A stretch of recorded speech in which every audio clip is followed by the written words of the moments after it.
I'm going to explain to you guys a process from starting to finish, because I want you guys to understand that creative foundation and imagination is the key to all success. Let me give you an example about the offer and the client that I'm representing right now. You guys ready for this? I have a client that's interested in a property that's $625,000. When I told him the amount of offers that we had or that the property had, he says, how much do I have to offer? I said, offer $690. Let me tell you what I'm doing, just so you guys understand. Will the property appraise for $690? There's no right or wrong answer. Probably not. Probably not. Anybody else have a different answer? Maybe. It might. Maybe. What if it does? What if it doesn't? My client's budget was $650. He walks into the property and he says, Jesse, this is the house. You have to get it. So I'm thinking to myself, oh crap. I called the listing agent, as you guys should be doing if you guys are negotiating contracts.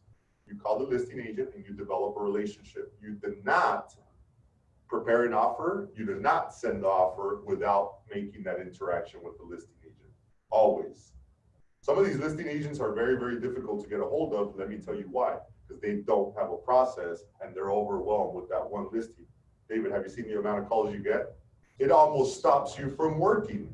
That's why I always tell people, you think it's good, but it's not, because it stops you from working and you're not doing your job. So if you're lucky enough, you get a hold of the listing agent, right? Well, in my case, I got a hold of the listing agent and I pre-screened them and I asked them all the right questions. My number one question is what? You can throw a question at me. Where do I have to be? That's a good question. Yeah, where do I have to be? I did ask that question. The first one, I said, Chris, are you representing any of the offers that are being presented to your seller? You want to know why I do that? Yeah, because then obviously They have a good chance of getting that. I know that if I was in that situation and I had a buyer, guess what I would do? Yeah, of course. Yeah, I'm Double whammy. going to get a lot more money, right? That's a very, very important material fact to explain to my customer. So then we move on. And I asked Chris, do you have any offers? He says, I do not. I asked him, how many showings did you schedule? He says 13 of them. So let's just anticipate there's 50% of those people that are going to submit an offer, right? I call Chris back and I said, where do I have to be at? He says to me, 690. I say to myself, bullshit. That's what I said to myself. Okay, so let me tell you why I said that to myself, because I want to be the decision maker. Who's buying the house, me or the customer? Customer. So instead of having a negative attitude, I called the customer and I said, the guy says 690. He says, wow, are you serious? I said, I am serious. He says, what do you advise? Two things. Are you financing or cash? I already knew the answer. What do you think he answered? Financing. Okay, so when you finance, what do you have to get based on our process? Appraisal. Appraisal. And what does the appraisal say? Appraise for that. Can you do an appraisal contingency though? Yeah, there's an appraisal contingency, and this is why I want to explain it to you guys. No appraisal contingency, because if they want the property, yes, they can submit that offer, and then they have to pay the difference. Right. So you see how you guys understand that now? I almost want to cry knowing that you understand that. Okay, so my client goes 690 and he submits the offer. Now the one thing that I explained to him was the appraisal contingency. He says, Jesse, what if it doesn't appraise? I said, that's what we want, right? You don't want it to appraise? And then he says, but what if it does appraise? I told him, you want the property? And he says, I really want it, but not for 690. The normal agent would be like, no, it's gonna appraise for less. I hear it all the time. Now, let me ask you a question. Are you an appraiser? No. No. Do you have the capacity? No. I don't even know how to get into the appraiser's mind. I try to do everything. I've tried it all. Alcohol, Starbucks, food, like everything. I tried the whole thing. Like, hey, how much do I Venmo you? Like, I even got up to appraisers, like, how much is it going to cost for us to do this, right? You never know what the appraiser's thinking. So why do I want to tell you this? Several things that happened during this negotiation is, number one, I asked my customer, are you willing to commit to a much larger purchase price, considering there's an appraisal contingency? He said, absolutely. Here's the problem. It can go either way. He might end up in a situation where it appraises for 690 because of our crazy environment. So I had to explain that. And that's what I want you guys to be out there doing when you guys are talking to the customer. Here's the golden nugget. Mr. Buyer, Alex, do you really want the property? Just say yes. Say, okay, first. Don't mess it up. Yeah, don't say no. You know, like, I don't know if you guys were there for our meeting that we had at Porter Valley. Like the speaker, he kept asking questions to Diego, and he kept messing it up. Like, you got 5 kids. He's all like, no, I don't have 5 kids. He's like, matter of fact, my wife can't get pregnant. Yeah. I know. So anyway, the whole point is this. Now, does the client want the property? Yes or no? Yes, they do. Am I frustrated that I've been showing a million properties and they're not getting their offer accepted? Yes, I have. Do I have to roll the dice? Yes, I do. Can my client get frustrated and can they think that I'm doing a shitty job because I'm not getting the offer accepted? Yeah. Yes, they can. So I told my client, you're going to have to roll the dice. Me as a consumer, I would be like, no, I'm not going to pay $70,000 above asking price. But me as an actual buyer, like a real buyer, not an investor consumer, I'm talking about a legitimate buyer where my family's going to move in, I'll roll the dice because I need to first make the cut. And that's what we need to explain to the customers. Like, you shouldn't be worried about the amount of offer because you're always going to be above your budget, but you should be worried about that appraisal contingency.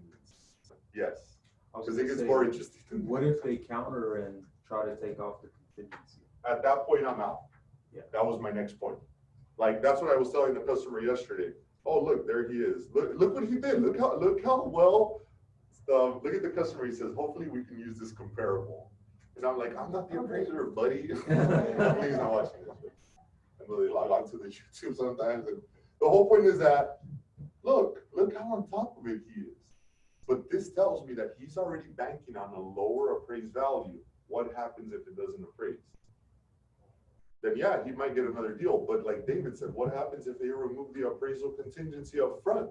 If we're at 650, this is what his mind. Now he's telling me, he's getting the information, 650, and we're at 690, and they remove that appraisal contingency. My client doesn't even have the extra $40,000 to dump into that escrow. What if it does get appraised for 690 and now you guys are like in the deal? No. So this is what today, as I was thinking, I have to make that clear to him, because I want to be able to keep my mouth shut, because I want to put up a sell on the board and I want to feel like I have an escrow and money's coming in. But if he's not going to commit to that 690, even if it appraises, what the hell am I doing wasting my time? So you're going to tell me it is a possibility. Yes. This is something you might have to go forward. Yeah, I'm going to remind him. And today, this is what I want you guys to do. I'm going to tell him, hey, you're going to spend $1,000 on inspections, $350. And by the time you pay everybody, septic tank people and all that stuff, you're at $1,000. Appraisal $550. You're already talking about $1,500. All the other miscellaneous crap is time to go deposit into escrow. Let's just say 2 G's. So I got to explain that to him. Hey, we have to G's. Not to even forget to mention that yesterday, as of the shutdown, the number one thing I worried about was turn times. Because I started to call relationship managers and I'm like, your turn time already sucks so bad. I have this one case specifically where the listing agent is a top listing agent, and this listing agent sells about 200 homes, and he mentored me, and we can't even close the escrow. Do you understand what it is to have your mentor call you and tell you, Jesse, you guys suck? And I'm like, it's not that we suck. It's like, you have to understand the banks. And he's all like, why have you taken so long to become direct? And I'm like, you need $1 million in assets. He's all like, why have you taken such a long time to get $1 million in assets? And I'm like, bro, you're white. I'm just kidding. I'm just kidding. I didn't say that, but I wanted to say that. You know, it's like, oh my, I'm still working. Like, I was trying to, have an excuse. But imagine that type of pressure, and imagine the type of work environment. The point is that I want to tell you guys, you might have to write that ridiculous offer as long as you educate the customer.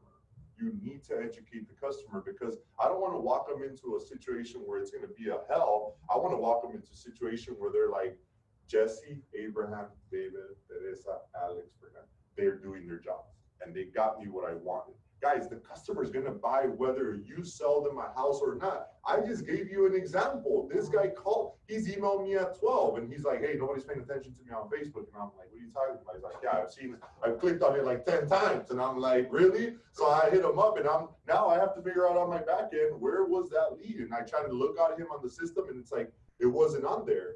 So is he clicking on something that I'm not seeing? Because to me, I'm thinking you guys, that would have been a conversion for you guys. That's an 850 conversion. That helps your return of investment.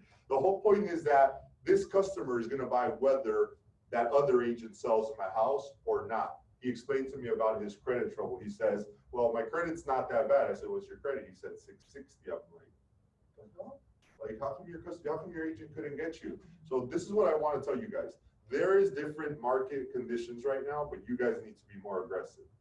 The customer wants to deal with somebody that's going to get the job done. Like yesterday, I was trying to get out a pre-approval for the customer, the Guevara family. Lynette? Yeah, Guevara? Yeah. Guevara, okay. Can't sleep thinking about those people. I can't sleep thinking about the fact that I owe an answer to a lot of people. You need to start lacking some sleep, because if you're falling asleep on these things, the customer already made a conscious decision to purchase. You just got to walk them through that door and tell them, hey, this is what you're going to buy. Why am I explaining this? Because look, all of these properties are hot. You might have to do every little thing that I just explained. It starts off with a relationship. Make that phone call. And then it gets even more detailed. We get into more, but I just wanted to show you guys today because I don't want you getting out there, especially because you guys have been showing that is how you're going through this right now with all these multiple offers. You see how crazy it is. You see what people are doing.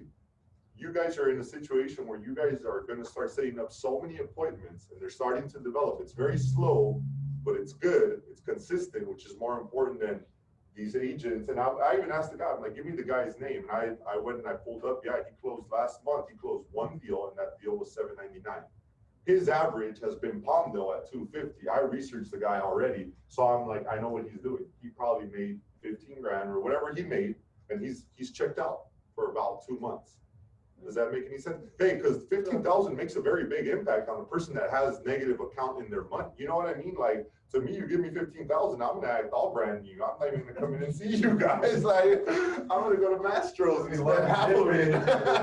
That's how brand new I am. Do you know what I mean? So you guys need to make a conscious decision that you guys are not brand new agents. Put it in your mind. I am not a brand new agent. I'm gonna put it and I'm gonna do it. People are gonna get pre-approved. People are gonna buy regardless of whether. Matter of fact, you guys should be wishing for this to even collapse even further, because then it's going to be even easier for us to get the deals done. I'm already looking at it. Because the bank is yes, well, very bad, but it's more people they want to buy. Yes, exactly. And the other thing too is very important. Like, look, I struggle with my mindset, but I'm trading every single day. It's like going to the gym. So imagine all the other agents that are struggling, that haven't made a conscious decision that they're going to pick up a book that's called Think and Grow Rich and prepare that mind. Your mind is a muscle. What happens if you don't work out? You lose strength, you don't look in shape, none of that stuff. Yes, Dave. I remember when the coronavirus first hit, I think it was like the first week or two, like I was kind of shaken up, like, oh wow, should I just not work? Paul and I were talking about that yesterday. I went through it anyway, and I was actually putting in more time into my prospecting, probably 2 hours a day, just calling. And it looked like I was the only person who was actually calling these people. Like I was the first touch. And I think that month I got like 2-3 listings. And it was just like pushing through it whenever a lot of people must have just given up. And I agree with you. Imagine this guy. He was looking to be touched. I think he touched us 10 times before we got to it. You reversed it. But what I'm saying is that you're right. It was all your mind. And I was having this conversation with Paul yesterday. I'm like, look at how the mindset was so important, because he was struggling with it too, like my car and all this stuff. I'm like, bro, pay attention to the very small details, and if you execute properly, even if you get very minimal results where you're barely making it, at least you're still sticking to your career of choice. You have to understand, people go to school for that. My assistant went to school for real estate. She's my assistant. But that's what I'm saying, like, anybody can make it happen. It's just, you just got to be extremely aggressive, pick up the phone, dial on those people that didn't show up. Dial up. And yesterday we learned a little bit about follow-up, but I just want to leave you guys with that. And if you're having an issue with the whole writing up of the offer, Remember, you guys have an expert negotiator. You need to make sure you take advantage of it. But like I said, I'm out at the appraisal contingency removal. Like that's just for me. So today I'm going to talk to my customer about that. And I'm like, hey, I agree with you on the 650. This is really good. I just want you guys to know, because your customers are going to be looking at all the beautiful properties that all the other customers want. Everybody wants the pool. Everybody wants a duplex. Everybody wants a remodeled home. Everybody wants a detached garage. Everybody wants a big lot. Everybody wants the 2,000 square foot home. Everybody wants that house under 550,000. Like, I can go over this stuff all over again, and I just want you guys to understand that you guys need to be strong negotiators. And today we're going to start off by making sure that every single person that we've touched gets another touch. Like, you know, that customer that told you, hey, I'm going to buy in 3 months. Well, here are 3 months. You guys have to make a commitment to call them today. And look, today's Wednesday, right? Tuesday. I know, I see that. Well, me too. I was like, Wednesday today. Yeah. Okay. Let's be extremely aggressive. Like, let's just be as aggressive as we possibly can, just because right now the environment is very, very weird. Like, I'm telling you, the banks, every single day I pray to God, and I'm like, as long as the banks don't stop funding, we will be really good. Because that's like the indicating factor. I don't think they're going to stop their funding because there's so much big money behind it. Activity, yeah. Yeah, and then the market, if you guys look at the market, the growth day over day, let me check my investments right now, and I'll tell you guys. He's saying like 75% of the population still working. Right? They're out there. That's my thing. Not everyone. Not working. It's already number 5. I'm sorry, guys. But let me just tell you what stocks are doing right now. Because remember, I told you guys should be on CNN all the time. Yep, they're up.